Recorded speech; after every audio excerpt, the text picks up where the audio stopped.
revista Wara. Buenos días, un placer estar con ustedes. Un saludo fraternal para ti, para todo el equipo de Wara y para toda la población que nos está siguiendo en este momento.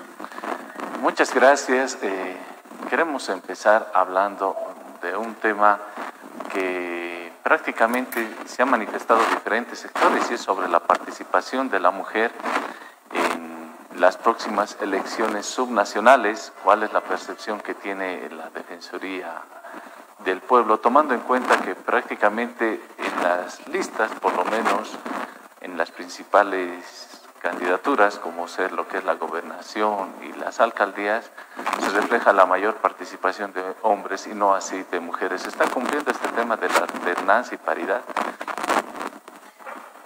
Evidentemente, como Defensoría del Pueblo hemos realizado dentro del marco del monitoreo de derechos humanos que realizamos a las elecciones subnacionales, que lamentablemente la participación de las mujeres a los primeros cargos de autoridades en gobernaciones y municipios no solamente es limitada, sino realmente es diferente o es diferencial en relación a los varones. Solamente en el caso de municipios, el 14% de las mujeres que están yendo a postular por una alcaldía, por ser la alcaldesa de su municipio, solamente es el 14% de participación de mujeres. Y no nos referimos a un partido político, sino al conjunto de partidos y agrupaciones. Algo peor sucede en el caso de las gobernaciones, cuando solamente se ha generado o se ha considerado a las mujeres en un 8% para asumir el cargo de gobernadora o gobernador. Si bien las listas hacia abajo, en el caso de concejalas y asambleístas, básicamente cumplen un 50-50%, no es menos evidente que no se puede dejar de lado y de considerar que las mujeres también podemos ejercer la toma de definiciones principales dentro de un municipio, dentro de un departamento, pero bueno, eso lastimosamente no está siendo todavía comprendido por los partidos políticos, por las agrupaciones ciudadanas, y vemos que nuevamente la paridad sí se cumple en términos generales en cuanto a las listas, pero en el fondo todavía no se están considerando a las mujeres para tomar el mando de municipios y gobernaciones. ¿A qué se debe esta situación? ¿Existe todavía dentro de los partidos y agrupaciones ciudadanas un tema patriarcal, machismo, o es que las mismas mujeres se están replegando posiblemente porque no se consideran todavía listas para entrar al escenario político? No, lo último definitivamente no, particularmente como mujer, como defensora, hemos podido ver que el avance, los avances, la adquisición de capacidades por parte de las mujeres cada vez es mucho más notable y definitivamente podemos trabajar en igualdad de condiciones, en igualdad de oportunidades, con igualdad de retos en consideración a nuestros compañeros varones. Yo creo que es más bien la imposición todavía de un sistema patriarcal que no termina de quebrarse, que no termina de resquebrajarse, y esto se ve en cómo los partidos políticos y las agrupaciones ciudadanas siguen definiéndose básicamente entre hombres y con la toma de definiciones destinada para hombres. Eso tiene que cambiar todavía. Esperamos que el Tribunal Supremo Electoral pueda considerar que no solamente se debe tener en cuenta el cumplimiento por lista, sino también que los partidos políticos consideren y tomen en cuenta a las mujeres para los primeros cargos para autoridades.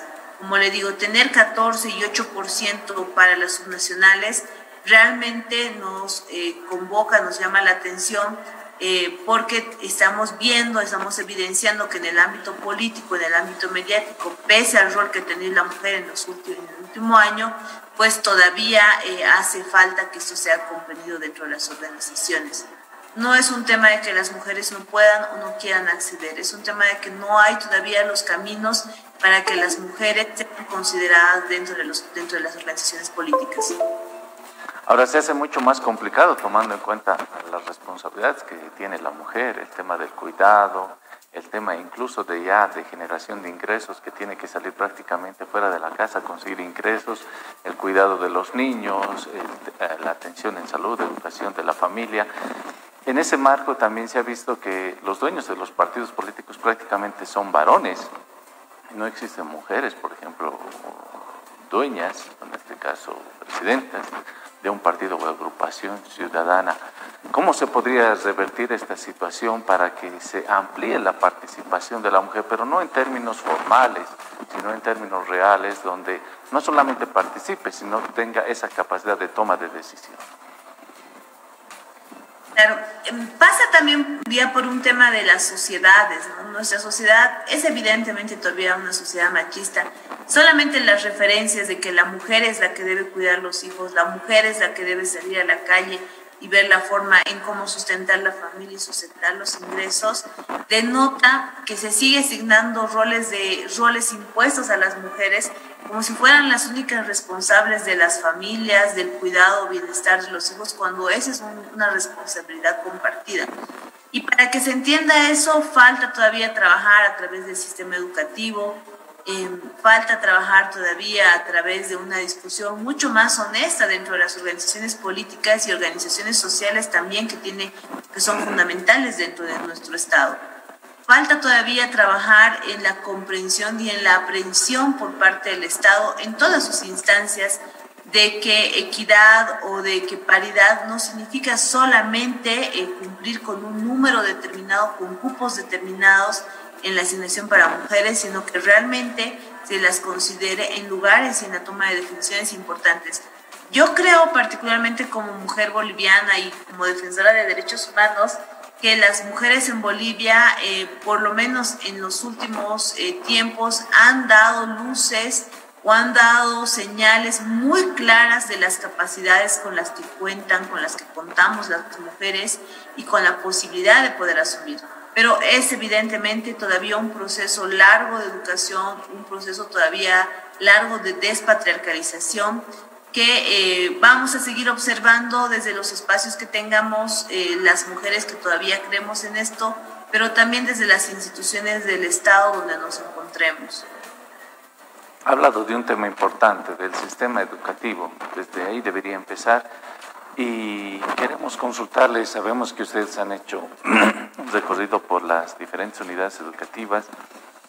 ¿Existen las condiciones para el reinicio de clases, tomando en cuenta que se ha manifestado por parte del Ministerio de Educación que estaría iniciando el próximo mes de febrero? ¿Están en condiciones las unidades educativas para que los estudiantes, se ha dicho que podría ser educación a distancia, pero si fuera presencial, ya sea no solamente febrero, estamos hablando después de que pueda pasar la pandemia en abril, mayo, regresen los estudiantes prácticamente a las unidades educativas? Hay condiciones relativas. ¿Qué es lo que pasa? La responsabilidad o la competencia para todo lo que es infraestructura y servicios básicos, evidentemente ahora adecuados a pandemia, son de los municipios. Y nosotros hemos visto que el año 2020 los municipios han hecho poco menos que nada en inversión para la refacción, para las adecuaciones de las escuelas. Ahora nosotros hemos ingresado ya alrededor del casi 1% aproximadamente de las escuelas a niveles en centros periurbanos o en centros un poco más con mayor cantidad de población estudiantil. Lastimosamente lo que hemos visto es que en un porcentaje que debe llegar alrededor del 20% aproximadamente, los municipios ni siquiera han ingresado a hacer las adecuaciones que tenían previstas para el año 2020, que los municipios están esperando al 1 de febrero para comenzar a trabajar y no corresponde. Ellos deberían estar trabajando en ese momento haciendo las adecuaciones, porque la educación es una responsabilidad del Estado, pero del Estado en todas sus esferas. Entidades subnacionales evidentemente están dentro de aquella concepción de Estado. También hemos visto en el porcentaje que hemos logrado ingresar en el 80%, de que en algunos casos, no en todos, la verdad sí debemos señalar que es un porcentaje mucho menor, hay todavía falta de agua potable, hay la necesidad de la adecuación de sanitarios, de señaléticas, hay la necesidad de que que se garantice el presupuesto y que se garantice la entrega de elementos de bioseguridad, no solamente para febrero, sino para el momento en que se disponga el inicio o el retorno a clases. No olvidemos que la pandemia de COVID-19 es una pandemia que todavía no se sabe cuándo va a terminar, cuáles van a ser las secuelas posteriores y cuáles deberían ser las medidas preventivas para una tercera ola, ojalá no pase eso, o para otro tipo de emergencia sanitaria. Entonces, lastimosamente en ese caso los municipios están demorando mucho en varias unidades educativas para cumplir su rol y en otras lastimosamente están haciendo poco menos que nada. En ese marco, ustedes han hecho conocer este informe prácticamente a las autoridades, tanto del gobierno central, departamental y municipal, para que tomen en consideración esta situación, porque los padres de familia están preocupados respecto al retorno de clases de sus niños, tomando en cuenta que no existe, lo que usted decía, las condiciones adecuadas y las adecuaciones necesarias para que los niños retornen a clases. Sí, entre la primera y la primera semana de enero ya se remitieron requerimientos y solicitudes a los gobiernos autónomos municipales, al menos en ciudades capitales y ciudades intermedias, para que puedan cumplir esta obligación legal. Caso contrario, realmente es un incumplimiento de deberes y reitero, eso está en cancha de los municipios y son ellos los que deberían haber empezado ya en diciembre del 2020, noviembre del 2020 con las adecuaciones, tomando en cuenta lo que se venía en cuanto a gestión escolar del 2021. El día de hoy estamos poniendo en conocimiento del Ministerio de Educación, como sabemos, estamos conscientes de que no hay una tuición especial respecto a este tema en cuanto al Ministerio de Educación, pero sí es importante considerar estos elementos a momento de considerar el retorno a una semipresencial o en algún momento mucho más adelante en una educación presencial.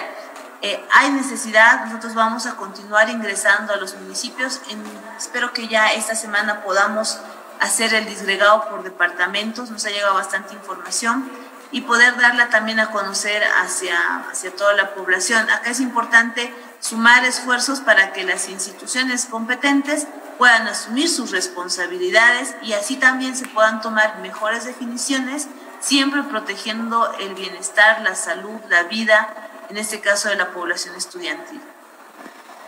No queremos desaprovechar esta entrevista, Defensora del Pueblo, para hablar del tema de salud. Ustedes se han logrado reunir con el gobierno nacional, con las autoridades de salud, tomando en cuenta el incremento de casos, la saturación en los centros hospitalarios, el incremento inclusive en medicamentos. Ustedes como instancia que defiende, como dice el nombre, al pueblo, a la población en general, ¿cómo están viendo el manejo del tema de salud, en este caso del COVID-19, por parte del gobierno central y departamental? Hemos tenido bastante coordinación a niveles departamentales, también a nivel nacional. Evidentemente el cambio de autoridad implica reforzar o generar nuevos espacios de diálogo y coordinación. Estamos en ese camino. De todas maneras, como Defensoría del Pueblo, nosotros ya hemos identificado todas las falencias, las ausencias o los errores que se cometieron durante la gestión del Estado boliviano en la primera ola de COVID-19. Y en ese marco se han realizado recomendaciones. La noticia que salía antes de mi ingreso respecto al tema contractual, al tema de la falta de pago de salarios, es evidente y es algo que venimos arrastrando desde junio del 2020, es algo que no termina de resolverse. Hay una suerte de competencias compartidas o de que se han asumido compromisos por parte del gobierno central que no se cumplen desde el año pasado y que deben ser tomados en cuenta. Ahora, como Defensoría del Pueblo, ¿qué hemos evidenciado? Primero, que el sector de salud, el personal de salud, no solamente el médico, sino todos los que asisten a los galenos, pues en muchos casos tienen contratos a muy corto plazo, por meses, encima que cuando ellos son enfermos por COVID-19, por el riesgo al que están expuestos, no cuentan con medidas de protección reforzada por parte del municipio, el departamento o el Estado central. Y esa es una preocupación muy grande que tenemos. El año pasado hemos acabado con un número muy importante y muy considerable de rezago en el pago de salarios o en una demora en el inicio de contratos. Incluso han habido contratos que han empezado solamente para el mes de diciembre y han concluido en el mes de diciembre. Y los centros de salud se ven desabastecidos de este tipo de personal y eso es preocupante. También hemos hecho notar ya al Ministerio de Salud, pero también a los gobiernos departamentales y a los municipales, donde hemos podido ingresar a ser verificativos sobre este tema. Otro tema fundamental es lo que también señalaban, los equipos para el personal, los equipos de bioseguridad. Ya el año pasado nosotros habíamos evidenciado que pese a las constantes recomendaciones que se realizaba al gobierno central y departamentales, pues estos no estaban llegando hacia los centros de salud o eran definitivamente insuficientes. Primero, porque no ha habido un desabastecimiento dentro del mercado interno, y segundo, porque luego pues el Estado hizo muy pocos esfuerzos para dotar a un 100% o de alguna forma suficiente para los centros de salud de segundo y tercer nivel, que estaban mínimamente destinados como centinelas de COVID. Lastimosamente, a la fecha, esa situación nosotros hemos identificado que todavía hay que trabajarla, todavía es insuficiente y que no se puede seguir esperando como Estado simplemente las donaciones privadas. El año pasado la situación mejoró para junio, julio del 2020 solamente porque uno de los actores principales que generaba la donación de equipos de bioseguridad eran actores privados, y esa también es una falencia, una ausencia por parte del Estado. Otro tema que es necesario subsanar en el tema de salud y que también le hemos recomendado al Ministerio de Salud, y yo vería con buenos ojos el hecho de que el ministro conozca muy bien la política SAFSI, es que se tiene que incorporar a todos los niveles de atención en salud, evidentemente dotándolos de equipos de bioseguridad, de medidas de contención o de prevención de la COVID-19, pero para que puedan atender a la comunidad. Los centros más cercanos a la población, los centros que están con mayor confianza en la población porque están en el barrio, en la comunidad, en el municipio, son los centros de primer nivel y son aquellos en los que contamos un mayor número a nivel nacional, mayor dispersión, mayor alcance territorial. Lastimosamente, durante la primera ola, el primer nivel fue descartado. La política SAFSI fue dejada de lado cuando es la mejor política para prevención o contención de enfermedades antes de que lleguen a estados críticos. Eso también se le ha recomendado oficialmente al actual gobierno para que pueda generar una política de transversalización de la política SAFSI a fin de que nuestros segundos y terceros niveles, que son insuficientes, siempre lo van a hacer por lo menos a un mediano o largo plazo, no estén en el colapso que aparentemente ya estamos viviendo en esos momentos. Es muy complejo y es muy doloroso ver a la población tener que acudir a los centros hospitalarios, incluso los privados, sin poder tener la disponibilidad de un espacio. Y no es necesario llegar a eso. Por eso la política de prevención tiene que ser reforzada en el Estado boliviano, y vemos que los rastrillajes que todavía no están iniciando homogéneamente a nivel nacional, pero la toma de pruebas tiene que ser pensada no solamente como tomar pruebas de forma masiva, sino de una forma inteligente y estratégica. Es decir, necesitamos bases de datos para que luego podamos tener una georreferenciación de los lugares más críticos y asumir medidas específicas para esos lugares, por supuesto que sí. El año pasado también nosotros hemos visto cómo medidas generales para la prevención y atención de COVID, primero se han focalizado en la instrumentalización del derecho penal, que fue totalmente lesivo de derechos fundamentales, y segundo, que eran demasiado generales y afectaron e invisibilizaron a poblaciones en situación de vulnerabilidad. Nosotros actualmente estamos muy preocupados como Defensoría del Pueblo en la situación de los pueblos indígenas altamente vulnerables, pues la pandemia de COVID-19 es un riesgo inminente a una posibilidad de extinción inclusive de los pueblos indígenas. También nos preocupa muchísimo la situación de adultos mayores. Recientemente, en estos últimos 4 o 5 días, han fallecido 2 dirigentes muy importantes, 2 defensores de derechos humanos de las personas adultas mayores, en Potosí uno y en Beni otro. Eso significa que la situación de las personas adultas mayores no ha bajado en cuanto a su riesgo, y que si bien en 2020 las medidas de protección eran casi nulas para este sector, el año 2021 con lecciones aprendidas no podemos permitir que se continúe con la desprotección, que no se generen medidas de protección reforzada para esta población. Siempre va a ser la más afectada y lastimosamente estamos viendo, bueno, que ahora inclusive los dirigentes están llegando a un deceso. Por último, defensora del pueblo, ¿cuál es la posición de la institución respecto a las próximas elecciones del 7 de marzo? ¿Deberían suspenderse o deberían realizarse, tomando en cuenta esta situación que nos mencionaba prácticamente todo el sistema de salud? Se está viviendo una situación crítica y también en la población. Creemos como Defensoría del Pueblo y somos muy respetuosos de las competencias institucionales. La postergación de una elección subnacional, de un proceso eleccionario, siempre corresponderá al Tribunal Supremo Electoral. Pero aquí lo que vemos con mucha indignación, y lo hemos denunciado en reiteradas oportunidades como Defensoría del Pueblo, es que las y los candidatos que están apostando para asumir la dirección de un municipio o de una gobernación están actuando de forma absolutamente irresponsable en el proceso de campaña que están realizando.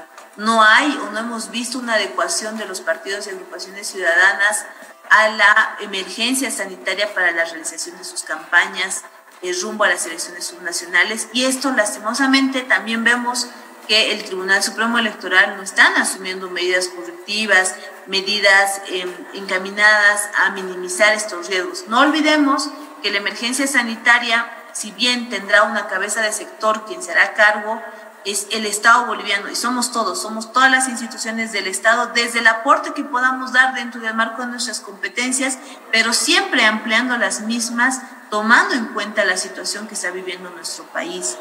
Hemos visto también que como Defensoría del Pueblo, que este tipo de campañas, este tipo de aglomeraciones de gente están teniendo como efectos pues en la propagación del virus. Si bien no se va a poder establecer una causa directa, pero es evidente que esas aglomeraciones no están ayudando a la disminución o a minorar la cantidad de contagios dentro del país, y evidentemente están generando pues una suerte de mayor desprotección.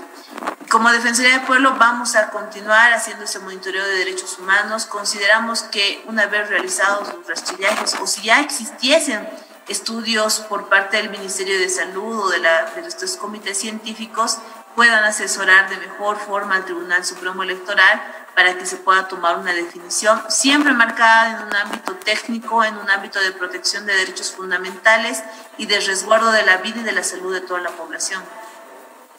Muchas gracias, Defensora del Pueblo, por la entrevista, y esperamos tener una próxima oportunidad para seguir hablando de este y otros temas. Que tenga un buen día. Muchas gracias a ustedes, un abrazo, siempre esperando que se encuentren en bienestar y bueno, bendiciones para ustedes y para toda la audiencia que nos ha seguido. Gracias. Bien, conversamos con la Defensora del Pueblo, Nadia